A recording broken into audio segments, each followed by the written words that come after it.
And then it's important that you speak up. Here we go with the first witness for the prosecution. That'll help me hear. Can you do that for me? Yes, sir. Okay, you gotta go louder than that. Yes, sir. Okay? I need you to tell me your first name and last name and spell them both. Ida Stewart Jackson. Ida, I-D-A, Jackson, J-A-C-K-S-O-N. Thank you. And questions, Mr. Newman? Ms. Jackson, you were the mother of Tina Stewart, is that correct? Yes. And where are you from? Where you live? Memphis, Tennessee. And when was Tina Stewart born? October 17, 1989. Okay. And as far as what do you do for a living now? I'm a manager And where at? at Circle K. And how long have you worked at Circle K? I've worked at Circle K 3 years, but I've been a manager for 14 Okay. with MAPCO. And as far as anybody going to college in your family, who was the first person to go to college in your family? Tina. And do you know whether or not she went to college on a scholarship, on an athletic scholarship? Yes, she went on a scholarship. And do you know whether she lived at the Raiders Crossing Apartments? Yes, she did. And did you and your husband ever go and visit her there? Yes, we did. Now, as far as Tina Stewart's appearance and the way that she would keep her room or apartment, how would you describe that? She was neat. She always had her bed fixed, and she had a lot of cologne and stuff. She always had it organized, and so she was neat. Do you remember the last time that you saw your daughter, Tina Stewart, alive? When was that, please? It was the Saturday before her murder. We went out to eat breakfast. And when you say we went out to eat, who all went out to eat breakfast that Saturday? It was me, my husband, Casey, my grandkids. And where'd you eat? At Shoney's. And after you ate, did y'all depart and go your separate ways? Yeah, we went out in the parking lot, and I spoke to her, and we prayed, and we went our separate ways.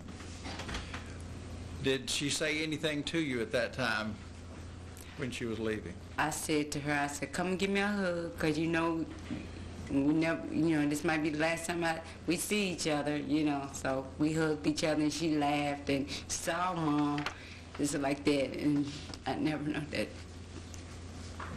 Yes, ma'am. Now, when was the last time that you talked to her on the phone, if you remember? It was, I think it was that Wednesday or Thursday before the incident. Okay. And do you remember what the conversation was about? She wanted to use my credit card to buy some tennis shoes. And do you remember her saying anything to you about where she was going to be or anything like that? Or when she would see you next?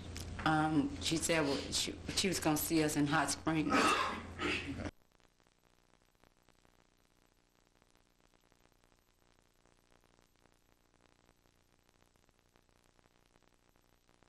321.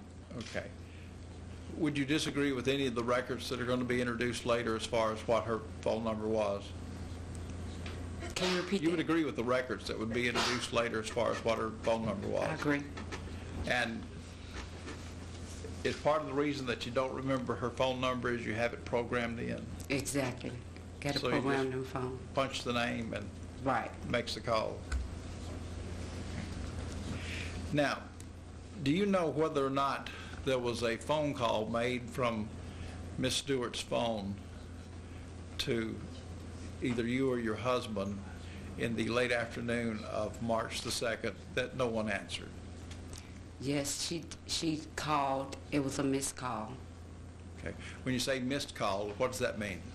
That we didn't answer it. Okay. And do you know whether or not you or your husband tried to call her the night of March 2nd after you realized you had missed a call? Yeah, he tried to call her back when I said, you had a missed call, because I usually never answer his phone. And when he came upstairs, I told him, I said, you had a missed call. And he said, oh, that's Tina. So he was trying to call her back.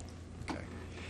And would you say that do you know whether or not he tried to call her back one time, or did you and him try to call her back several times that night? Several times. And whatever the phone records show, you would agree with? Is Yes, that right? sir.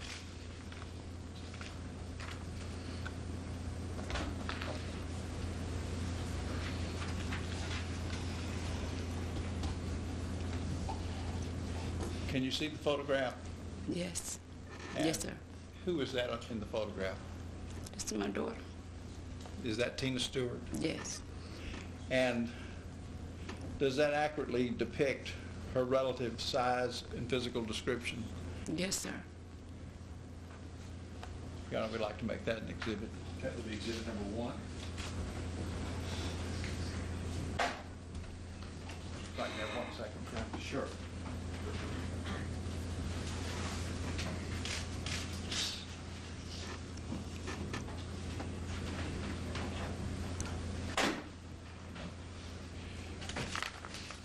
Your Honor, I believe that would be my questions for her. Questions, Brandon? No, sir. Any questions for our jurors? Not seeing any, thank you, ma'am. You can step down, you're free to stay in the court, we're free to go. And it's important that you speak up. Here we go with the first witness for the